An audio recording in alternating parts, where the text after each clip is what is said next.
Hey guys, welcome to the video today. In today's video, I'm going to show you what to do if your check engine light has come on and why your check engine light is on. And you don't need to be a mechanic to do this, and whether you decide to try to repair the vehicle yourself or if you decide to bring it to a mechanic, you're going to know what's going on with your vehicle. So it's going to help you, understand what type of repair might need to be done and then the costs associated with those type of repairs. So, the first thing we're going to do is we're going to head down to Walmart and we're going to get an OBD2 scanner. Let's go do that now. All right, guys, well, here we are at Walmart, and they have an OBD2 code reader right here made by HyperTough. And, this is an inexpensive tool that we can use to hook up to our vehicle to find out why the check engine light is on. And your vehicle does need to have an OBD2 port, and most vehicles do that are 1996 and newer. You'll have to verify on yours for sure. Here's the different features on the back of the package, and yeah, this is just an inexpensive tool that you can use to hook up to your vehicle and find out why the check engine light is on. And whether you decide that you want to try to fix it yourself or if you want to bring it to a mechanic, either way, at least you'll know what's going on with your vehicle.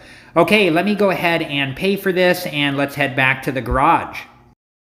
Okay, so we're back at home, and I have the OBD2 code reader out of the package, and it came with the quick reference guide here, and there is a QR code on the quick reference guide that you can scan, and it will take you to the website where you can download the user's manual. So make sure to download and read through the user's manual before you do use the OBD2 code reader. It will tell you everything you need to know on how to use the code reader both safely and properly.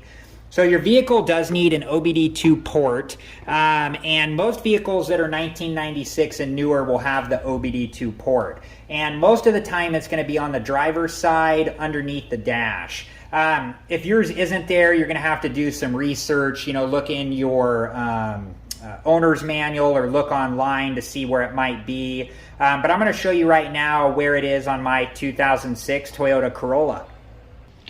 Okay, so on my 2006 Toyota Corolla, the OBD2 port is on the driver's side underneath the dash, and this is what it looks like. And if you notice, it's longer on the top than on the bottom, and it has angled sides. So just make sure to hook up the code reader the correct way. All right, I'm going to go ahead and hook up the code reader, and I'll be back.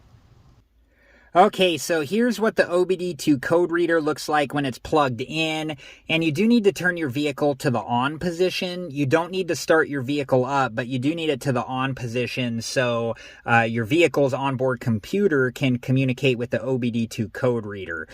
So then when we're in here, we're going to hit the enter button, and right now it's communicating with the onboard computer, and this may take a few seconds or a minute or so.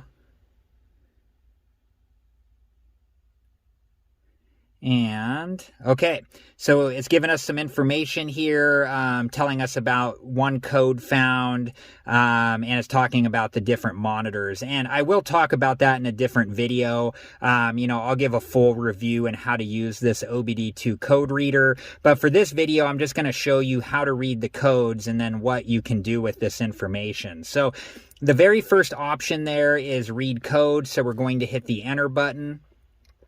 And it's telling for my vehicle, for my 2006 Toyota Corolla, we have a P0420 code, and it's saying catalyst system efficiency below threshold bank 1.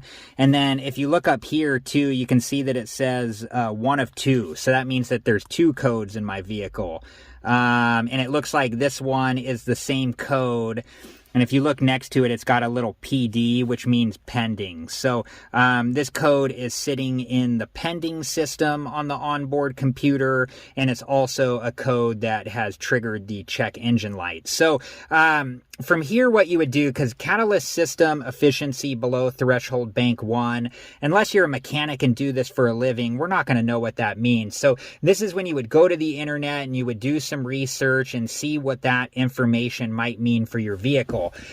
And whether or not you decide to try to repair the vehicle yourself or take it into a mechanic, this is very valuable information because you can talk to the mechanic ahead of time and let them know the trouble code you're getting, and talk to them about the potential causes of that trouble code and how much repairs might cost for those types of issues. So it's good information to have even if you decide not to repair the vehicle yourself. So all right, guys, well, that's it for this video, and I hope it's been helpful. At the end of this video, I'll link the review and how to use all the different features on this OBD2 code reader. I'll take you through each of the features, and I'll talk about what they are and what they can be used for. And if you have time, please check that video out. Thank you guys so much for watching. I hope you've enjoyed this video. Please like, subscribe, and comment, and I hope to see you guys in the next video. Have a good one. Thank you guys for watching. Please like, subscribe, and comment. And if you have the time, check out these other great videos.